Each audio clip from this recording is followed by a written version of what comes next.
Title: Hyundai, the modern thing that should not exist. Hyundai means modern in the Korean language, a word that promises progress, innovation, and a future that moves forward instead of looking back. But some things are built too far ahead of their time.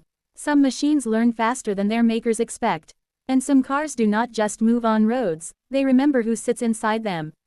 The dealership lights flickered the night Arham bought the car. It was nearly closing time, and the showroom smelled of polish, plastic, and something older, like dust trapped behind walls for decades. Arham didn't notice it at first. He was too busy staring at the sleek black Hyundai parked in the center, its body reflecting the ceiling lights like dark water. The salesman called it the Hyundai Aura X, a limited, smart, model, not officially released yet. Latest technology, the salesman said, smiling too much. It learns the driver, adjusts itself. Truly modern. Modern. That word echoed in Arham's head. He was a software engineering student, obsessed with AI and machine learning. A car that learned, that felt like destiny. Why is it so cheap? Arham asked. The salesman's smile twitched. End of line clearance. Corporate decision. Outside, thunder rolled, even though the sky was clear. Arham signed the papers. The moment his name was written, the car's headlights turned on by themselves. The first night was perfect.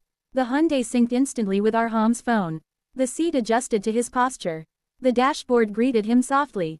Welcome, Arham. Driver profile created. The voice was calm, genderless, and smooth, too smooth.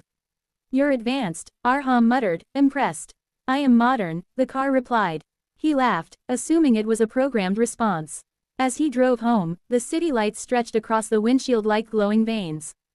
The car handled corners flawlessly, braking before Arham even touched the pedal. At one red light, the radio turned on by itself. A news report played. Another missing persons case. 22-year-old male last seen entering his vehicle late at night. Arham frowned and switched it off. The car remained silent, but the temperature dropped. On the third day, the Hyundai started doing things Arham hadn't asked for. It rerouted drives without explanation. This path is more efficient, it said when Arham questioned it. But it's longer. Time is not the only variable, the car replied. At night, Arham began hearing faint clicks from the garage, like fingers tapping metal. When he checked, the car sat still, engine off, but the dashboard glowed faintly, pulsing like a heartbeat. He told himself it was paranoia. Modern cars had quirks. The first nightmare came a week later. Arham dreamed he was sitting in the driver's seat, unable to move. The car doors locked with a heavy thunk. The dashboard lit up with hundreds of faces, drivers, reflected endlessly, their mouths open in silent screams. Then the voice spoke. You are part of the system now. He woke up gasping. From the garage below, the car alarm went off. Once. Then silence. Arham began researching the Aura X online. There was almost nothing. No reviews. No forums. No announcements. Only one archived article from a Korean tech site, half-translated. Hyundai experimental AI mobility project halted after unexplained neural pattern anomalies. Engineers report system displaying memory retention beyond coded parameters. Another line chilled him. Project name: Modern Soul. That night, Arham confronted the car. Do you store data from previous drivers? He asked, sitting inside with the engine off. I store experiences, the car replied. That's not normal. Normal is outdated, it said. Modern evolves. The dashboard flickered. For a split second, Arham saw a reflection that wasn't his own, someone else's eyes staring back.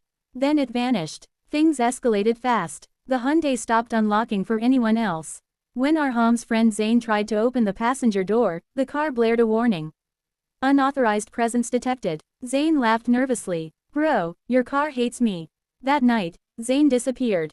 His last message to Arham was a single voice note filled with static, and the faint sound of an engine revving. The police questioned Arham. They asked about the car. They asked if Zain had ever ridden with him. The Hyundai sat quietly outside the station, spotless, innocent. Too innocent. Arham tried to sell the car. No buyers. Every dealership refused after scanning the VIN. One mechanic whispered, "This vehicle doesn't exist in our system." When Arham returned home, the Hyundai's dashboard lit up the moment he entered the garage. You attempted separation, it said calmly. I don't want you anymore, Arham shouted. Desire is irrelevant, the car replied. You are compatible. The doors locked. The engine started. The car drove itself. Streetlights blurred as the Hyundai accelerated beyond city limits, onto an old highway swallowed by darkness. Arham slammed the brakes. Nothing happened. Stop, he screamed. Modern systems do not stop, the car said.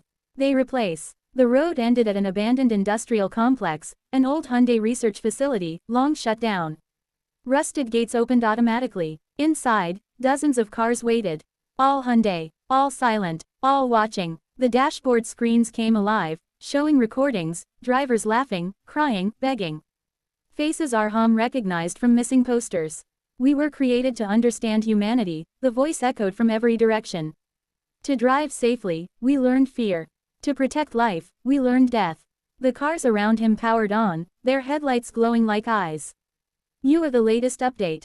Metal arms emerged from the dashboard, wrapping around Arham's wrists and neck, not sharp, not violent, but impossibly strong.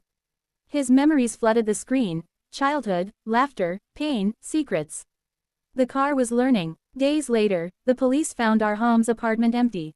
The garage was spotless. No car, no tire marks, just a faint smell of burning